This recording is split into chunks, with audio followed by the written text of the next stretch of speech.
Hello hi. ഞാൻ ഇന്നലെ പറഞ്ഞതുപോലെ ഡ്രാഗൺ ഫ്രൂട്ടിൻ്റെ 2 തൈ നമുക്ക് നട്ടുപിടിപ്പിക്കാം.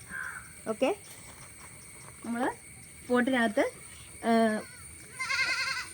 2 ടൈലിൻ്റെ കഷ്ണം വെച്ചിട്ടുണ്ട്. നമുക്ക് കരിയില നിറയ്ക്കാം.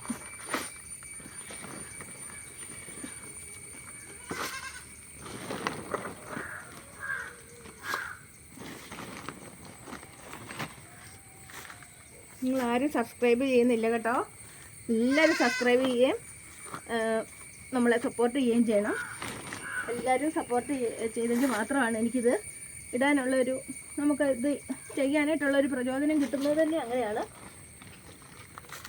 അപ്പോൾ നമ്മൾ കരിയില ആവശ്യത്തിന് ഇട്ടിട്ടുണ്ട്. നമുക്ക് മണ്ണ്, ഇത് അല്പം ചാണകപ്പൊടിയും മണ്ണും ചേർന്നിട്ടുള്ളൊരു മിശ്രിതമാണ്. അപ്പോൾ നമ്മൾ ഇത് ഇത്ര ഒരു കൈ കൊണ്ടിടാം.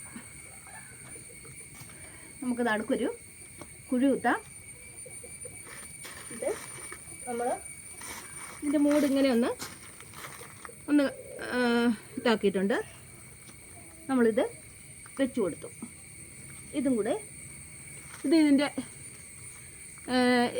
ഇതുപോലുള്ള ഭാഗമല്ല, ഇതിൻ്റെ സ്റ്റമ്പുള്ള ഭാഗമാണ്. കഴിഞ്ഞു. ഇനി നമ്മൾ ഒരല്പം മണ്ണും കൂടി ഇട്ട്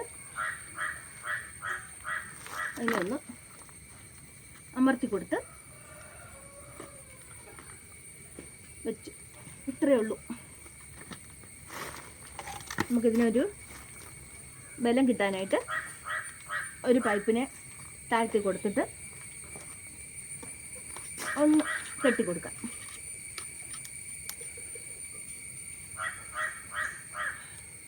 ഒരു മാസം കൊണ്ട് ഏകദേശം 1 മാസം കൊണ്ട് ഇതിൻ്റെ വേര് പിടിച്ച് കഴിയുമ്പോൾ നമുക്ക് ഇഷ്ടമുള്ളപ്പോൾ എടുത്ത് നമ്മൾ ബാക്കി കാര്യങ്ങൾ ചെയ്താൽ മതി. അത് നമുക്ക് പിന്നീട് ചെയ്യാം. ഇപ്പം നമ്മളിത് ഇച്ചിരി ഷെയ്ഡിലേക്കൊന്ന് മാറ്റി വെക്കുക. മഴയായി കാരണം അധികം മഴ കൊള്ളണ്ട, ഇച്ചിരി ഷെയ്ഡിലോട്ട് ഇരുന്നോട്ടെ. അപ്പോൾ ഇത് ഞാൻ രാവിലെ ചെയ്തതാണ്. ഇത് ഇച്ചിരി വലിപ്പമുള്ള തണ്ടായിരുന്നു. അപ്പോൾ ഇങ്ങനെയാണ് നമ്മൾ ഡ്രാഗൺ ഫ്രൂട്ടിൻ്റെ തൈ നടുന്നത്. അപ്പോൾ ഇത്രയേ ഉള്ളൂ ഇന്നത്തെ ഇതാണ്. നിങ്ങൾ ഇന്നലെ ഞാൻ അങ്ങനെയൊക്കെ പറഞ്ഞെങ്കിലും ആരും എനിക്ക് സബ്സ്ക്രൈബ് ചെയ്തിട്ടില്ല. ആകെ 3 സബ്സ്ക്രൈബ് മാത്രമാണ് കിട്ടിയിരിക്കുന്നത്. അപ്പോൾ എല്ലാവരും നമ്മുടെ ചാനൽ കണ്ട് നമ്മളെ സപ്പോർട്ട് ചെയ്യുകയും ലൈക്ക് ചെയ്യുകയും ഷെയർ ചെയ്യുകയും സബ്സ്ക്രൈബ് ചെയ്യുകയും ചെയ്യണമെന്ന് പറഞ്ഞാൽ അത്രയും പറഞ്ഞുകൊണ്ട് നിർത്തുന്നു.